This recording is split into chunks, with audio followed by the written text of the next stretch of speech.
Carl here from Brrraaains A Head-Banging Life, gbhblofficial for short, and it's Halloween 2024 content. Getting quite into the thick of this now. I'm kind of getting used to the sort of rambly nature that I'm attempting to kind of deliver to you here. It is, of course, taking the nostalgia goggles off, reliving childhood horror, and yeah, I've mentioned a few inappropriate movies so far, and there are more still to come. But this one is going to be up there as, I think, one of the most inappropriate movies I watched as a youngster.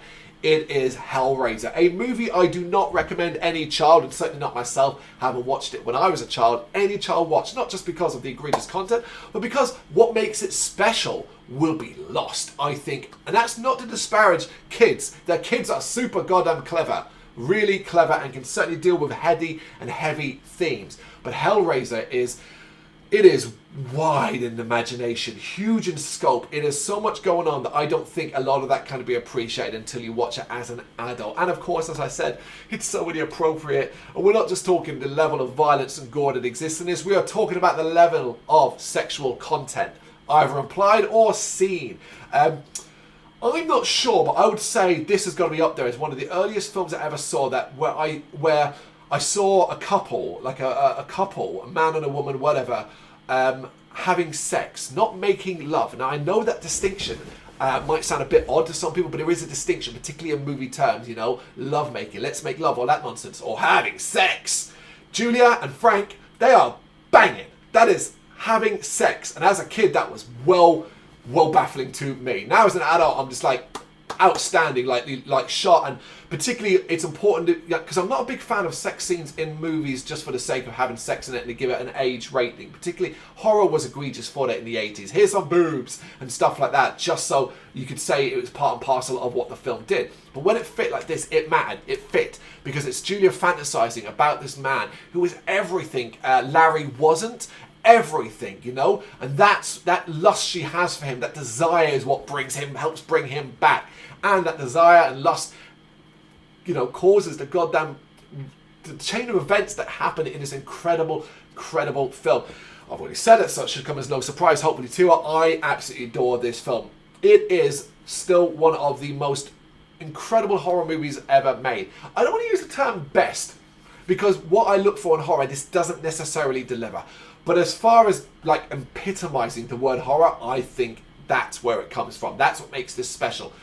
You say horror, Hellraiser, the original Hellraiser stands up. Now obviously it's a franchise. God damn what a mess this franchise is. There's so many films in it. It's had, most recently, as of the time of this recording, a remake / reimagining. That was so-so. I didn't love it. I didn't hate it. And I'm not even sure they're really going to follow it up anyway.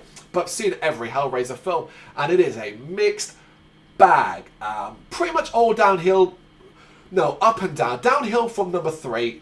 I do not like that film, even though it's one I probably saw just as much. So what Hellraisers 1, 2, and 3 are the ones I saw the most as a child. And I certainly saw 3 a hell of a lot. And I think because it's more digestible as an action movie, that's why I remember it quite a lot. But it's not on this list. Either is the second film. Even though I think the second film, Hellbound, Hellraiser 2, is the superior movie. But bear in mind, that couldn't really exist without the first one. But that's not on this list either, because I enjoy Hellbound, Hellraiser 2. It didn't have a long-term effect on me as a child because of what I saw in the second film existed or was done in the first in a more egregious way. God damn, we cannot talk about Hellraiser without talking about the visual style of it. It is dark, it is grimy, it is dirty. And of course, Clive Barker, who wrote this story, is he the director? He's the director as well. But this is Clive Barker's baby, of course, adapted from his short novella, The Hellbound Heart, which, if you read, is quite different, of course, being set in Liverpool, set in England somewhere as well. But the vibe's still, and even though it's set in America in the film, I appreciate they've gone out of their way to try and give it that dirty, grimy vibe, particularly from the attic perspective as well. But man, the filth that covers this movie, and when we hit the gore effects and the rebuilding, say, of Frank's body, to how the Cenobites look, you know, who terrified you the most as a kid of all of them? Because it wasn't Pinhead for me. I love Clive Bradley. I love the character of Pinhead. I hate what they did to him later on in the films, but, you know, this version of him that's just so regal to a degree is so fascinating to me. But it was sort of the underlings that really, really scared me. The Chatterer for me more than any other. The woman, the female one, had a look, but I think that character's been done better in the sequels as well. But this, the Chatterer, you know, the sort of iconic chattering one, what the hell was that? That's horrible. Hellraiser 2 would show you that was a child. That's a great moment in Hellraiser 2. I'm getting distracted talking about Hellraiser 2. The Chatterer was the one. But weirdly then, maybe because it's so egregious, I never really found the concept of them terrifying. It was the concept of where they came from, you know, and how that was done with the lighting and the ringing of the bell and all of that vibe, that almost like teleportation in, but it's not. It's like a doorway to another dimension. Other dimensions terrify me now. They freak me out. I love Lovecraftian stuff, you know, what's beyond, that's so indescribable that it'll drive us mad. The idea that these creatures, these monstrous creatures that were potentially once human, I wasn't too sure of that originally, but I know now, of course, they were, come from a place where to them, pain is pleasure. That concept on a child's mind, I couldn't fathom. But it is terrifying. The idea that they would just continue to exact an incredible amount of pain, and no matter how much you beg them not to, they would think they would enjoy doing it because it's pleasure, not just for them but for you. And would my mind break to such a degree that I would start to find it pleasurable? That is fascinating. And my God, does this film deliver that well? I think the book might do a little better, particularly how Frank's pain and pleasure sort of is described in that book. If you know what I'm talking about, is of course about the heightening of nerve endings, which is terrifying in itself. You get uncomfortable thinking about it now. But alongside that, of course, you know, we've got a great cast here. The sort of actions of Julia, as already described, the lust she has for Frank, I can't understand as a kid. As an adult, I even get as well, as an adult, right, when Frank first turns up on her door and he's raining and he's wet and he's all like, hello, and he's leaning like that, I'm like, damn, dude. Particularly as Larry, and the actor who plays Larry is fantastic, but Larry is written and delivered in such a way that he is such a wet drip.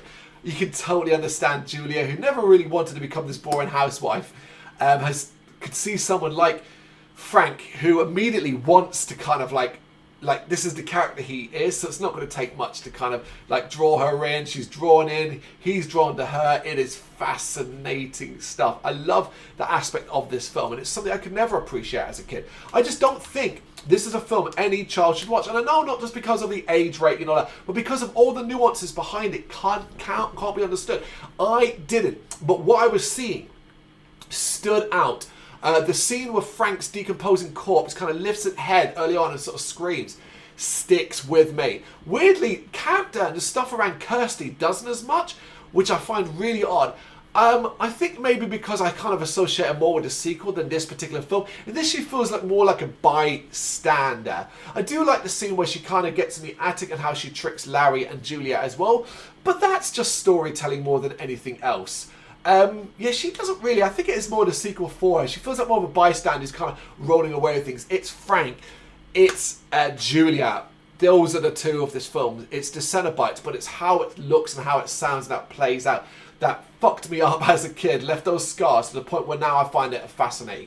I do, you know, I would have probably watched this as a kid as well with, like, you know, family around me in some way, so that scene like would have been really uncomfortable. And I do sometimes wonder, like, I don't have it now because, you know, I'm older, I'm 40, you know, I'm married, I've had a kid and all of these things, like, of course not. So I won't get that level of confidence around a sex scene in a film, but I almost momentarily get that flashback to being a child and just being like, oh, I don't know where to look. You know, it's like watching Basic Instinct with your nan or something like that. Just a horrible situation. But it is definitely one of the most important aspects of this film that stood out. But my God, what an incredible movie it still is. Hellraiser, what do you reckon? You got any thoughts on this one? You know what to do? Let me know in the comments. Thank you very much for watching. If you'd like to see more content like this, please consider hitting the subscribe button. It is gratefully appreciated. You can find us over at gbhbl.com, our full website, where reviews, news, and so much more goes up daily. We're also on all social media platforms, Facebook, Instagram, Twitter, Threads, at gbhbl. Just search for gbhbl and you will find us out there. We also have merchandise on sale. You can access the shop via the website.